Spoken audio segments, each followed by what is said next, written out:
안녕하세요. 미주의 꿈의 은섬엄마입니다. 다들 잘 지내고 계시지요? 요즘에 날씨가 굉장히 덥다가 오늘 낮에는 아침부터 비가 내려서 조금 선선해진 것 같습니다. 제가 굉장히 또 오랜만에 여러분들을 찾아뵙고 있는데요. 오늘은 어떤 이야기를 할까 생각을 해봤는데 저 가장 초기 영상 중에 항암 부작용에 관해 촬영했던 영상이 있었습니다. 그런데 그때는 제가 촬영하는 방법도 좀 많이 미흡했고 편집 기술도 미흡해서 제대로 완성을 하지 못했었는데요. 그 영상을 다시 한번 제 경험을 바탕으로 촬영해 보려고 합니다. 그래서 오늘의 이야기의 주제는 항암과 부작용입니다. 아시다시피 저는 림프종 4기로 총 8번의 항암을 진행을 했습니다. 항암의 부작용하면은 솔직히 탈모밖에 떠오르지 않았었어요. 그래서 부작용에 대해서 검색을 한다거나 그냥 아프겠지 그 정도만 생각하고 항암을 받았었는데요. 항암약이 독하다는 이야기는 익히 들어 알고 있었지만 정말 그 아픔은 제 상상을 초월했습니다. 몸도 아픈데 아무리 치료 과정이라고 하지만 정말 너무 힘들었어요. 왜 흔히들 암에 걸리면은 항암을 하다가 죽는다라는 소리가 나오는지 알 것 같더라고요. 그러면 제가 시간 순서대로 겪었던 항암의 부작용에 대해서 말을 해 보도록 하겠습니다. 일단 항암 부작용은 크게 두 가지로 나뉠 수 있을 것 같아요. 항암 중에 일어나는 부작용하고 항암이 끝나고 나서 일어나는 부작용이 있습니다. 일단 항암 중에 일어나는 부작용부터 제가 말씀을 드릴 건데요. 저는 작년 설 연휴 전에 암이 발병을 했고요. 원래 설 연휴 끝나고 나서 입원을 해서 항암을 진행하기로 했었는데요.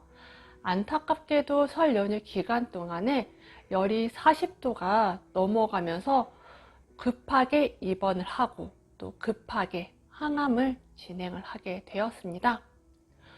그때도 항암이 굉장히 순조롭게 진행을 하지 못했었어요.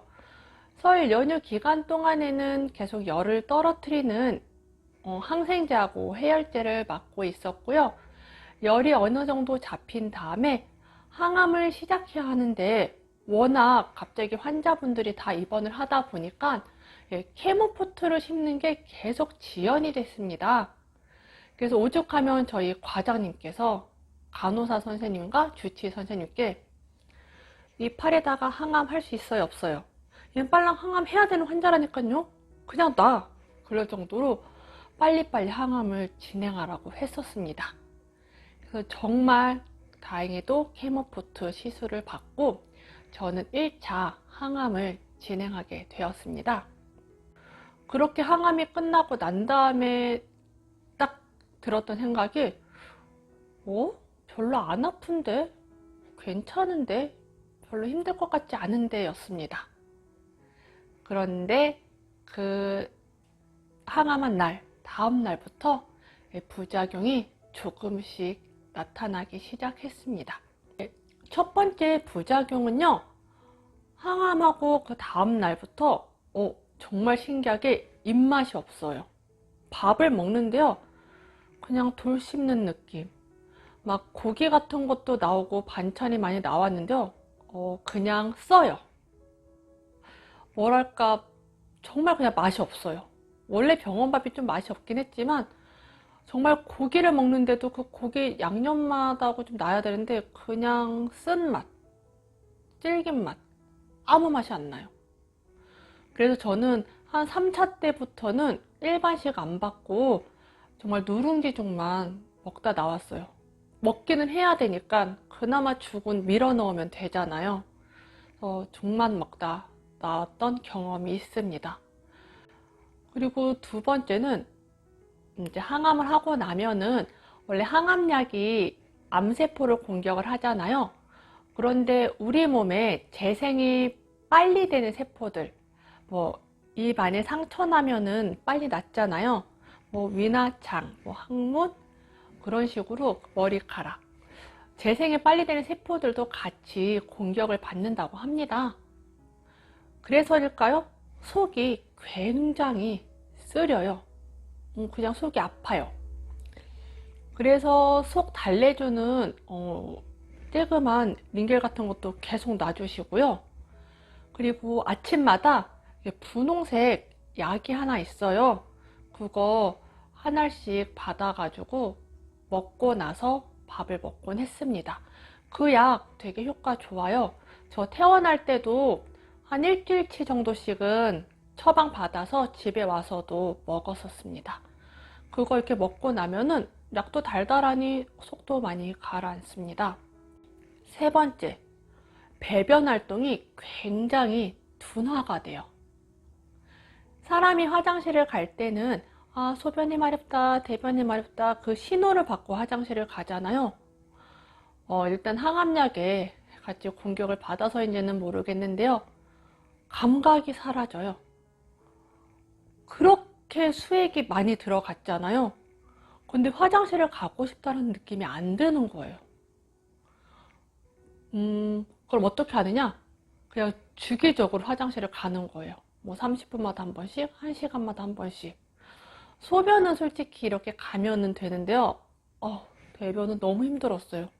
그래서 간호사 선생님들께서 아침마다 항상 여쭤보세요.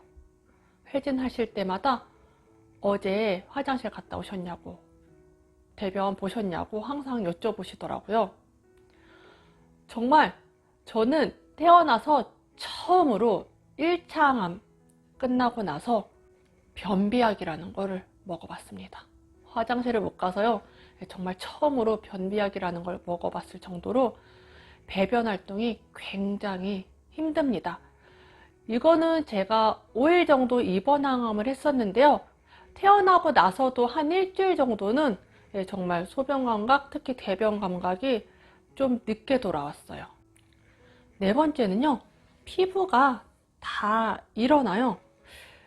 저는 이제 입원을 하게 되면은 케모포트도 있고 하니까 샤워를 잘 못하잖아요. 그래서 각질이 일어났나? 집에 가서 때를 밀면 되겠지라고 생각을 했었습니다. 그런데 항암약이 들어갔기 때문에 피부도 같이 반응을 한 거였나 봐요. 정말 손등이 하얗게 다 일어나요, 온몸이. 근데 이거 한 며칠 정도 지나면 다시 싹 가라앉아요. 정말 집에 태어나고 오면은 언제 그랬냐는 듯이 다 가라앉아요. 그래서 이제 입원할 때마다 항암 주사 맞고 나면 손등이 다 일어났거든요. 그래서 몸도 다 일어나요. 막 배 부분, 다리 부분도. 그래서 저희 친정 엄마가 저 항암하고 나면은 항상 제 손 이렇게 만지시면서 많이 우셨어요. 얼마나 아플까, 얼마나 힘드냐고 하시면서 굉장히 많이 우셨습니다. 네, 다섯 번째, 손톱이 다 검게 변해요. 제가 이거는 사진을 촬영해 놓은 적은 없습니다. 생각해보니까 이 항암 부작용들 어떻게 변하는지 사진 촬영했으면은 제가 영상 중간중간에 화면 띄워드리면 되는데요. 그때는 그냥 그거 자체도 굉장히 스트레스였기 때문에 사진을 찍어놔야겠다 그런 생각을 하지는 않았던 것 같아요. 일단 손톱이 다 검게 변해요. 그런데 계속 유지가 되느냐? 아닙니다. 이것도 며칠 지나면은 원래 손톱으로 다 색깔이 돌아와요.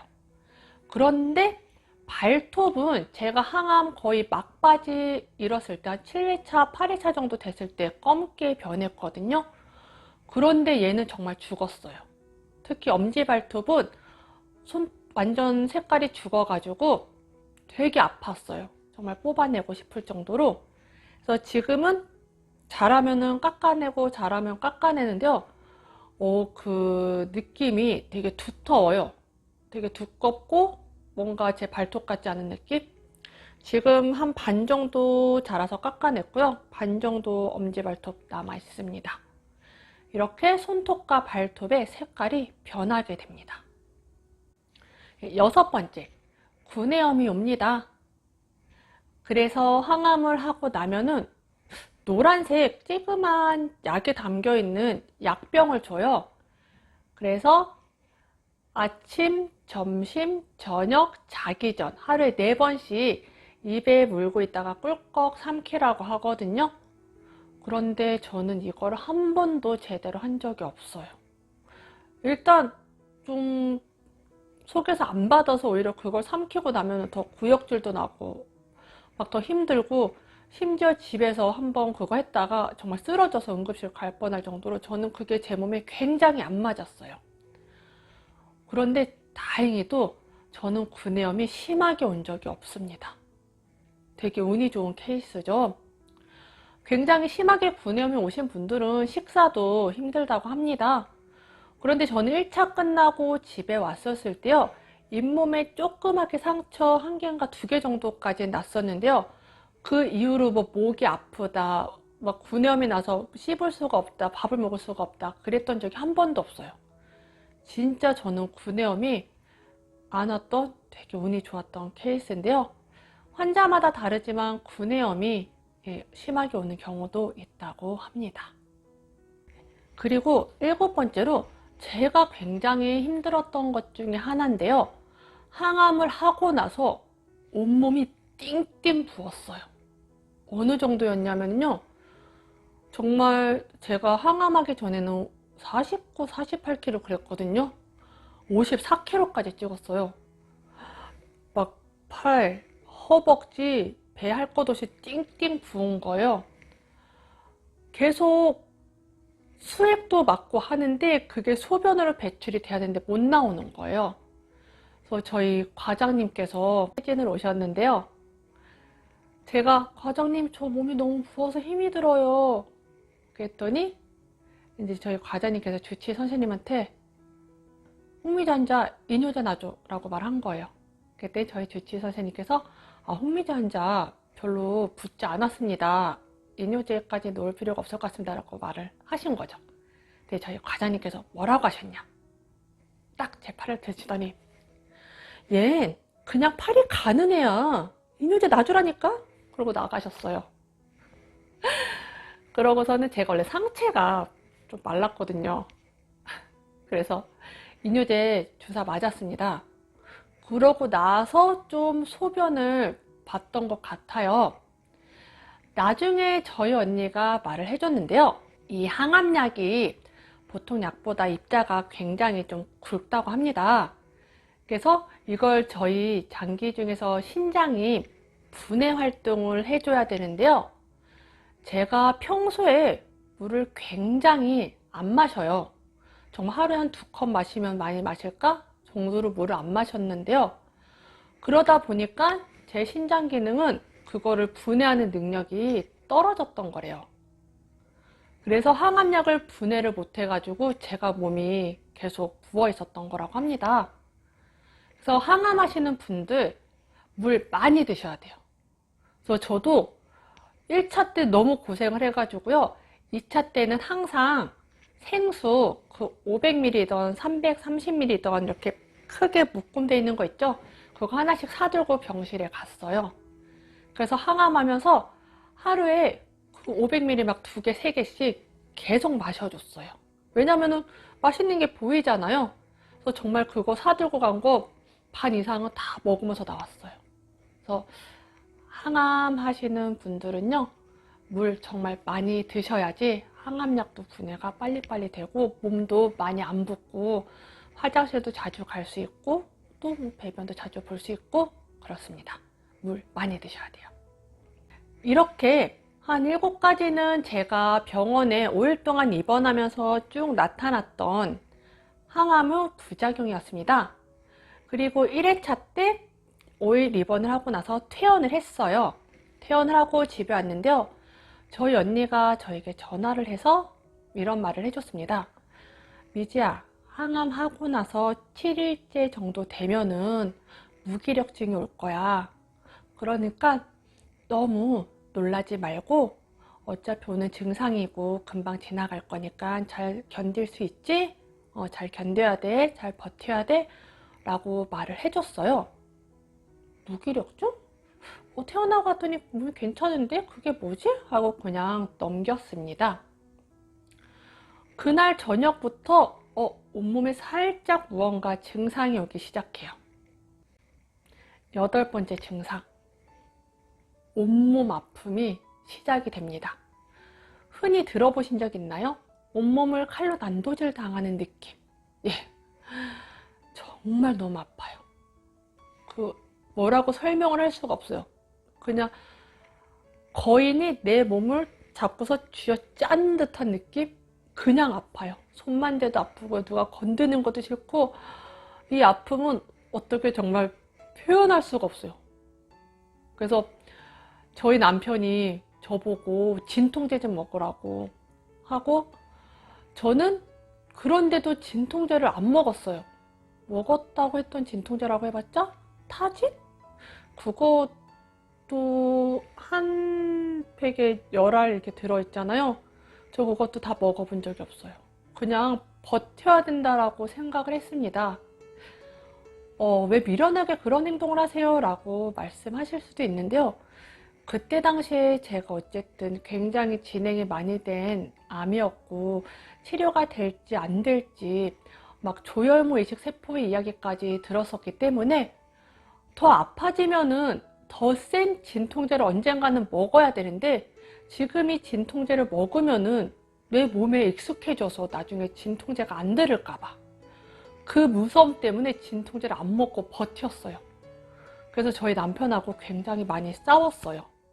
넌 이렇게 미련하게 먹으라고 준 건데 안 먹냐. 저는 이거 이러다가 나 중독되거나 익숙해져서 다른 진통제 안 맞으면 어떡하냐. 난 버틸 만큼 버틸 거다. 그러니까 내가 알아서 할 거니까 냅둬라.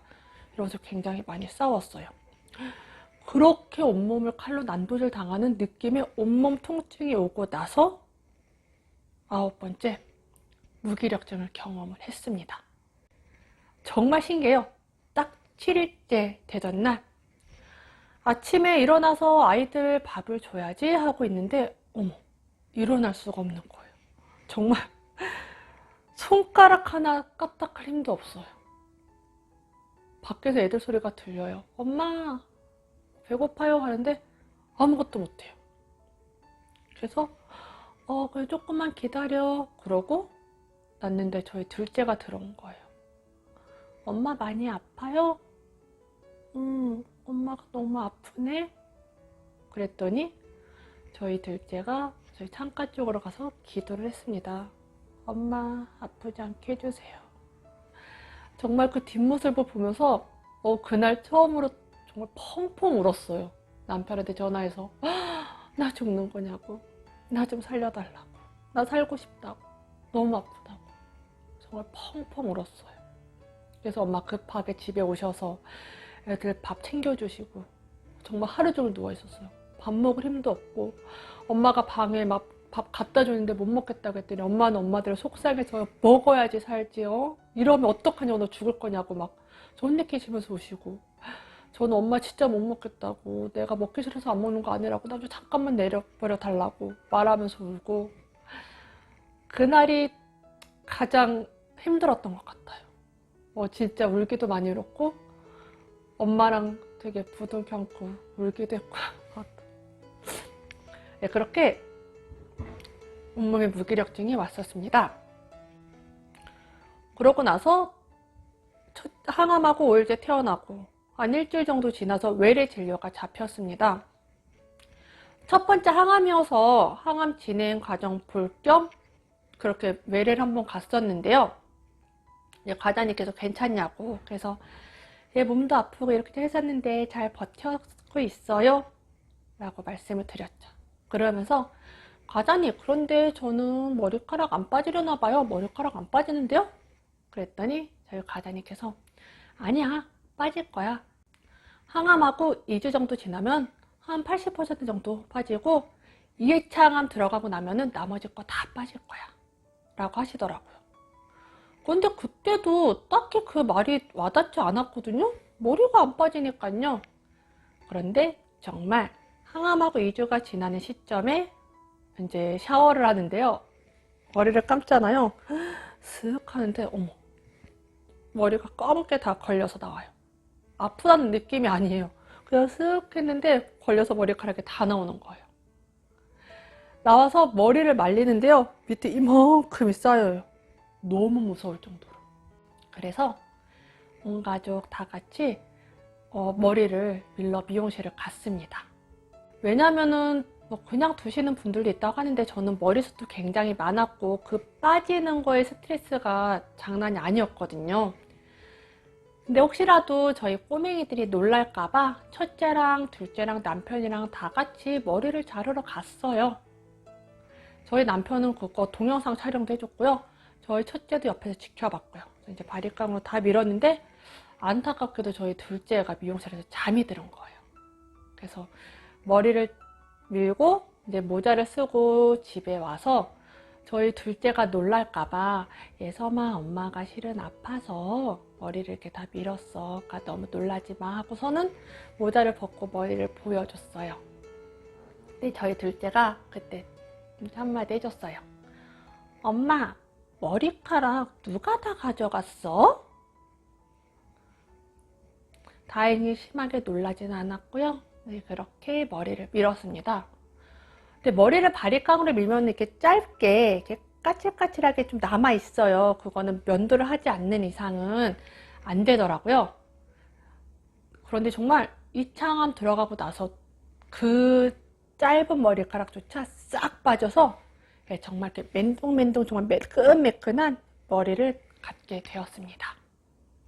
그렇게 저는 항암을 진행하면서 10가지 정도의 부작용을 겪었습니다.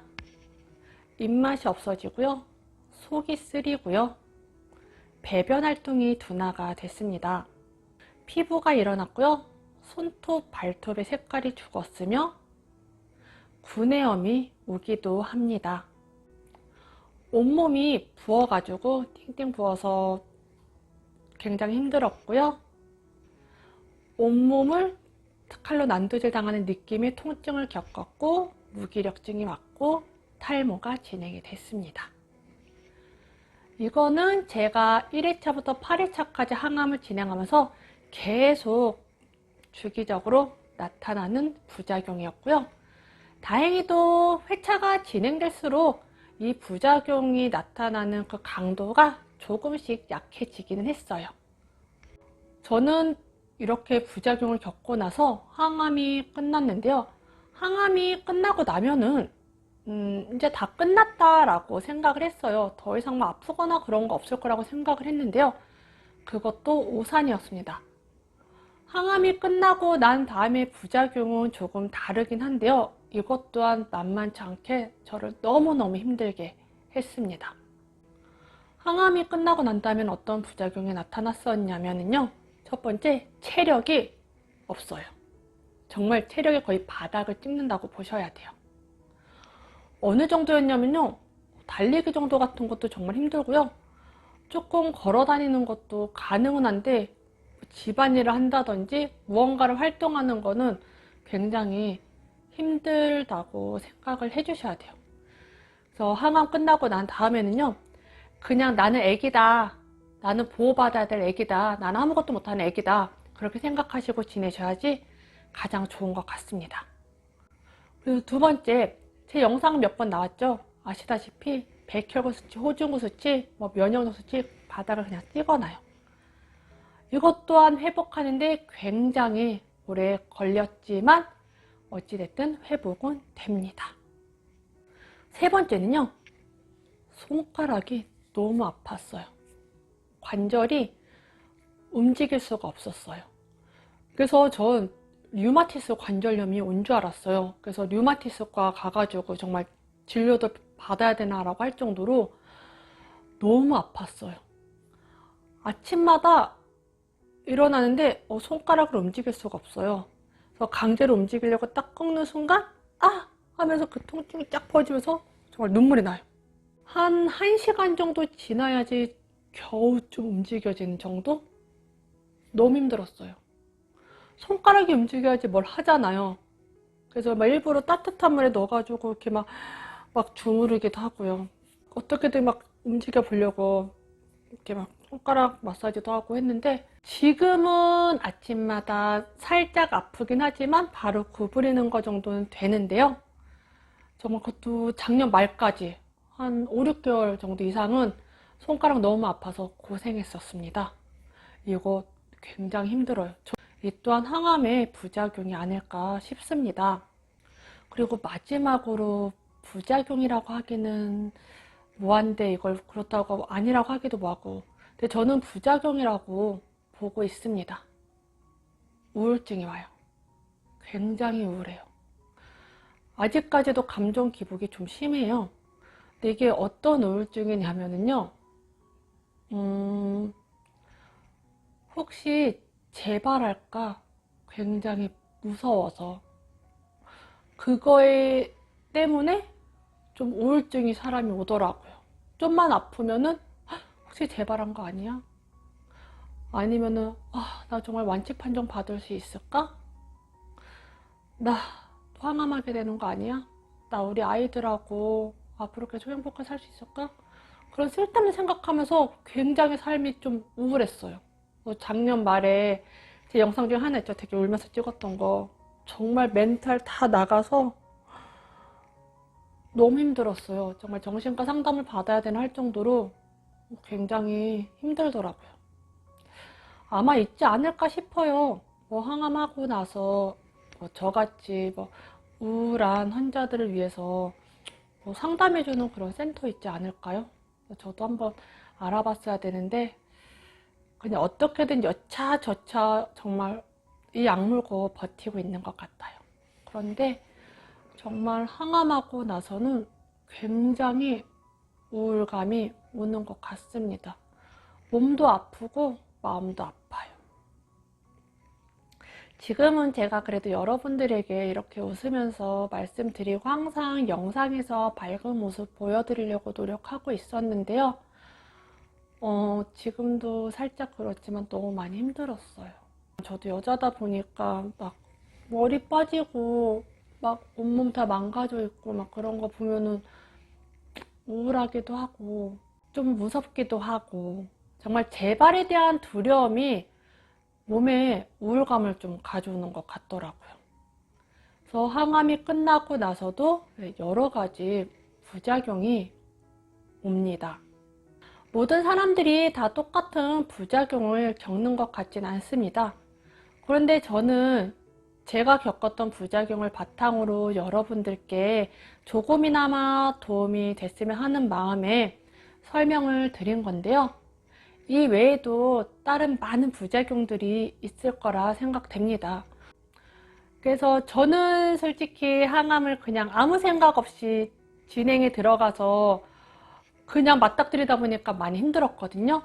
근데 혹여라도 항암을 앞두고 계시는 환우님들이 계시다면은 부작용은 조금만 그래도 알아보고서 항암을 진행하시면은 그나마 괜찮지 않을까 싶습니다. 그래도 조금 알고 나서 겪는 거하고 아예 모르는 상태에서 몸이 받아들이는 거하고는 조금 다르더라고요. 그래서 회차가 진행될수록의 부작용은 그렇게 크게 와닿지가 않았어요. 이미 어느 정도 아픔일 거다, 어느 정도 지나면 이게 풀릴 것이다, 어떤 정도로 진행될 것이다를 계속 겪었기 때문에 제 몸도 익숙해지고 저도 이렇게 아는 사실이기 때문에 그렇게 많이 힘들지는 않았었거든요. 네, 이렇게 오늘은 제가 항암 총 8회차 그리고 항암이 끝나고 나서 겪었던 부작용에 대해서 여러분들께 말씀을 드려봤습니다. 제 영상 요즘에 굉장히 많이 시청해 주시고 또 질문도 남겨주시고 댓글도 남겨주시고 응원도 해주시고 계시더라고요. 굉장히 감사합니다. 제가 찍은 영상이 여러분들에게 도움이 됐다고 생각하니 저도 굉장히 좋고 행복하더라고요. 그럼 오늘의 이야기는 이렇게 마치도록 하고요. 다음번에는 저희 엄마가 왔을 때 마지막 3번째 꿈 이야기를 해볼까 합니다. 저희 엄마가 오늘 코로나 백신 접종을 하러 가셨거든요. 제발 조금만 아프시고 무사히 지나가길 바랄 뿐입니다. 저도 이달 말에 CT 검사를 하고 이제 과장님 뵐 예정인데요. 과장님 뵈면은 저도 코로나 예방접종 해야 되는지 맞아도 되는지 여쭤보고 맞을까 합니다. 아무쪼록 여러분들도 코로나 조심하시고요. 날씨 더운데 더위도 조심하시고 항상 건강하시길 바랄게요.